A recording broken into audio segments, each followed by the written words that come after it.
So I think the average American that graduates high school right now is faced with one of, and I'm probably oversimplifying this a little bit, but one of three choices. You can either go to college, go to the trades, or go to the military. Or you have the fourth choice that's not good enough to qualify for the first three, which is work in retail. Obviously, there's more options than that, but for most people, that's what they see ahead of them. I think factory jobs have historically been a really good middle ground in America.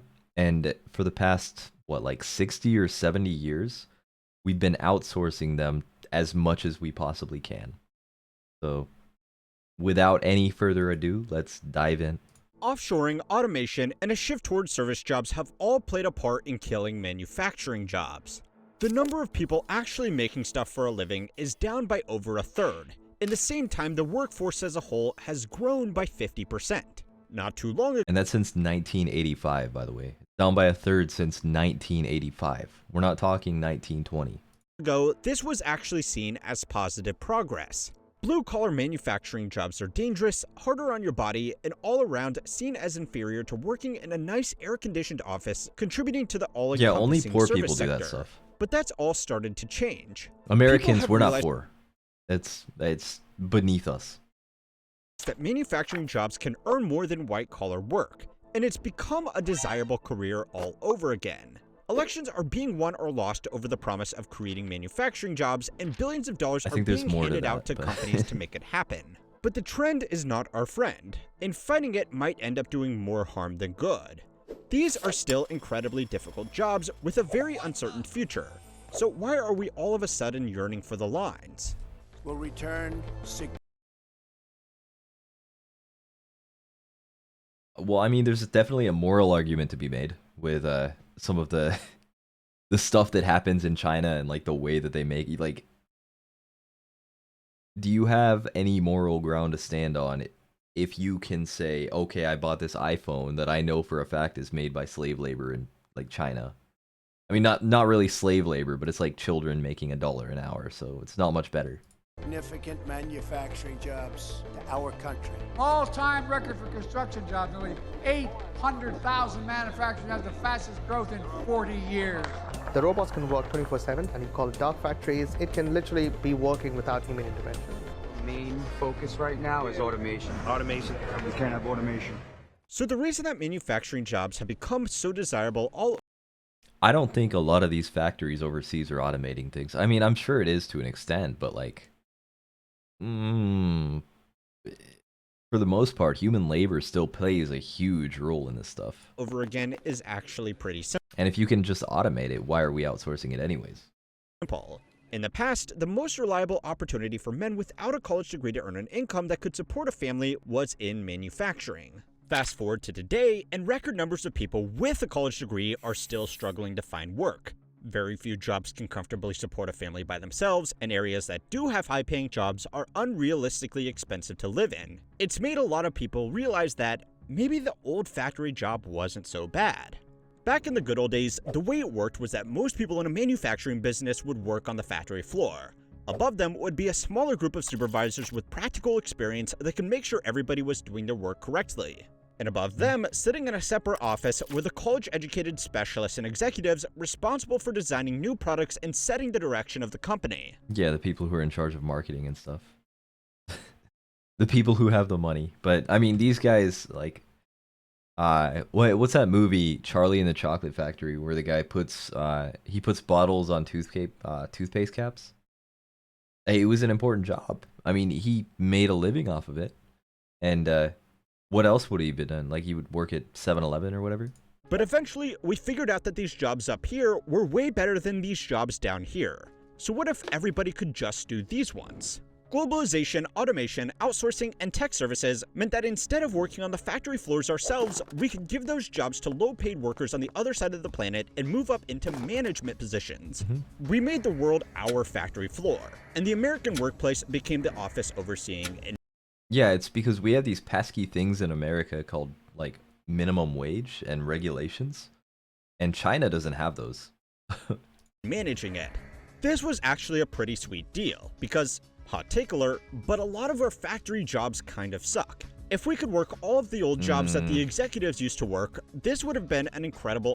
I don't know. I think there's plenty of people in America that would be willing to work on an assembly line if they made relatively decent money. I don't know. And then people wouldn't really... I don't think the argument would be made as much for, oh, this is unskilled labor, like McDonald's and stuff, for factory jobs, and you would actually be able to unionize it and make pensions and stuff, whatever. Opportunity. But of course, it didn't work out like that for two simple reasons. The first reason is that we found out there isn't actually that much space at the top of the pile.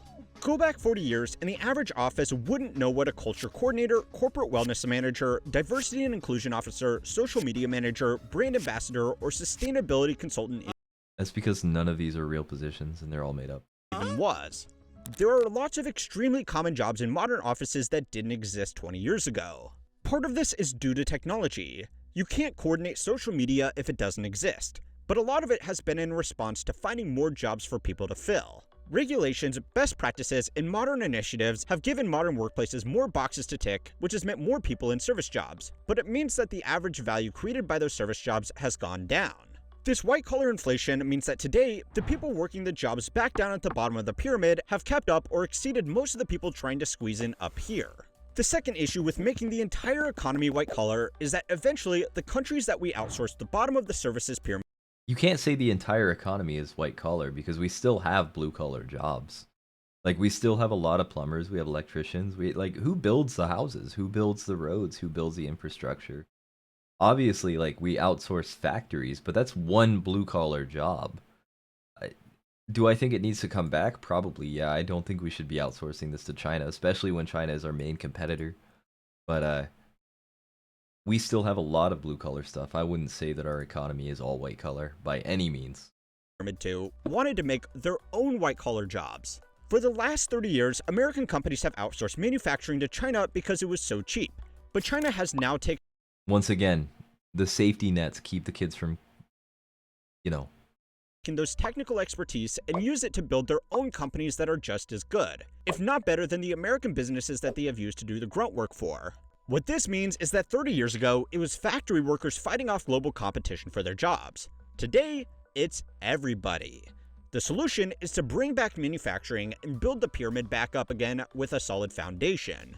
It honestly seems sensible, except for the part where it totally misses the point. So how does it miss a point? Of course we would want all the jobs in the US. Like, from top to bottom. You see this with corporations too. Like, these corporations, they want to they want to control, like, the top to the bottom of the operation. So the more you control, the more money you can make. If you control the say I have an idea, right? I have an idea of, I want to make water bottles, right? I take that idea and I start outsourcing water bottles. I'm not going to make as much money as if, like, I make the plastic, I make the paper that goes around it. I control all of these supply lines, and then I control the filling of the bottles, and then I control the distribution of it. I'm not gonna make nearly as much money if I just say I'm gonna make the water bottles and sell them to someone else. I'm not gonna make nearly as much money. So it's time to learn how money works to find out why we yearn for the lines. He said the thing. The how money works. That's the name of his channel. This week's lesson was sponsored by Cook Unity. Here's how it usually works. Potential sponsors reach out to me, I try their product, and then decide if I want to work with them. This time though, it's a little different. I've actually been using Cook Unity for a while now, and I loved it so much that I was excited to partner with them. Cook Unity makes it easy and effortless. You can pick a subscription plan and choose from hundreds of meals each week, all crafted by award-winning chefs. Don't have time to choose? No worries. Cook Unity can curate meals based on your preferences. Cook Unity's roster of all-star chefs include Food Network alums, James Beard award winners, and acclaimed restaurateurs. Their meals come fully cooked, so you just heat them up. You can choose between 4 to 16 meals a week, and the plans are super flexible.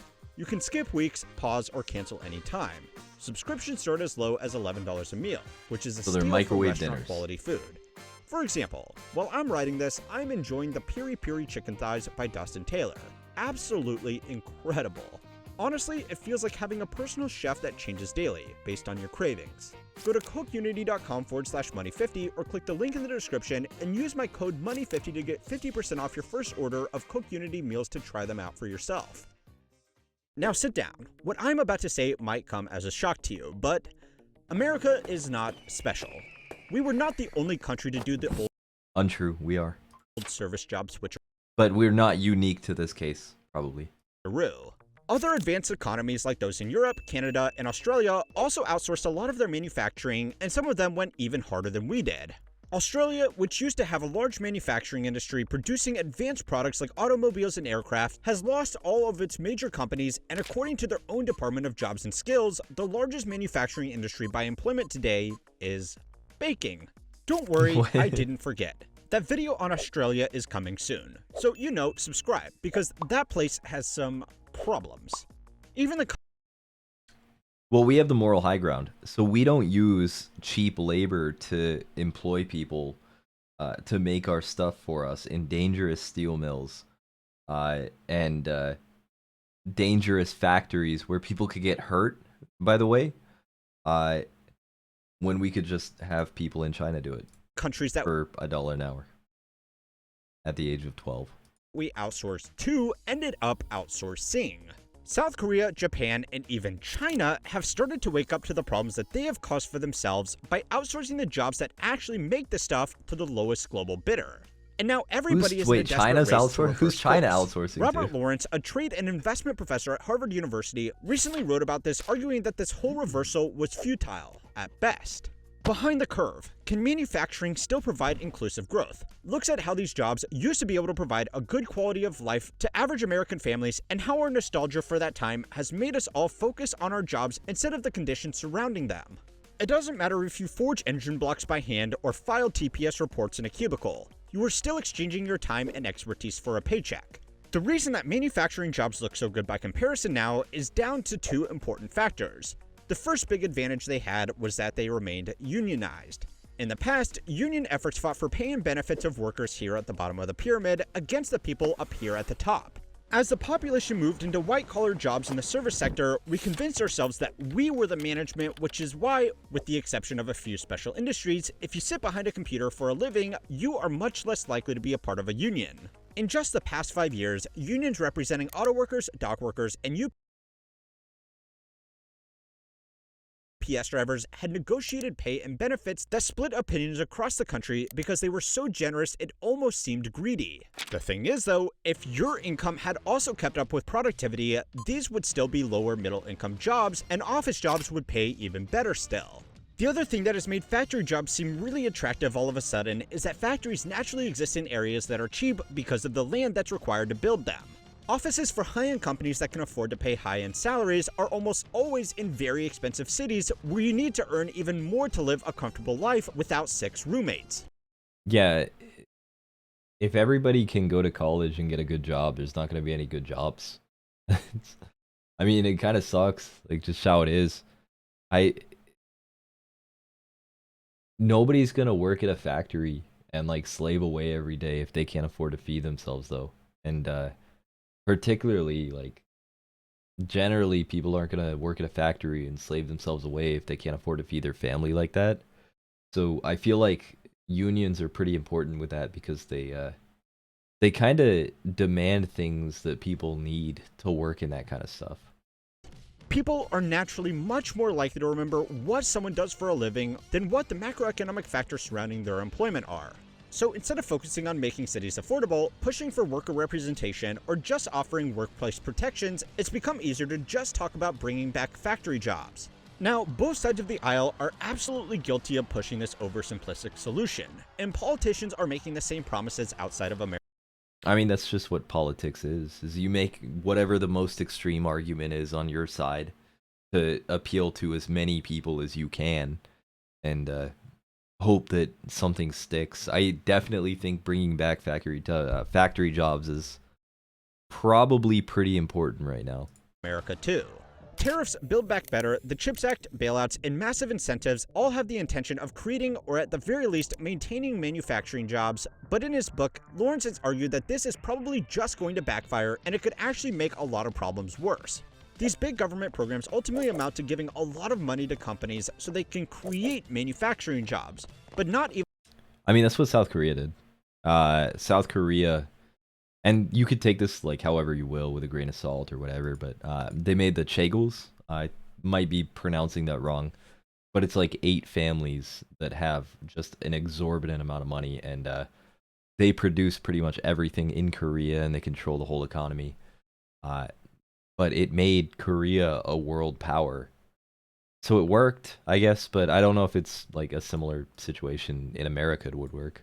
Even America can fight the force of the global economy.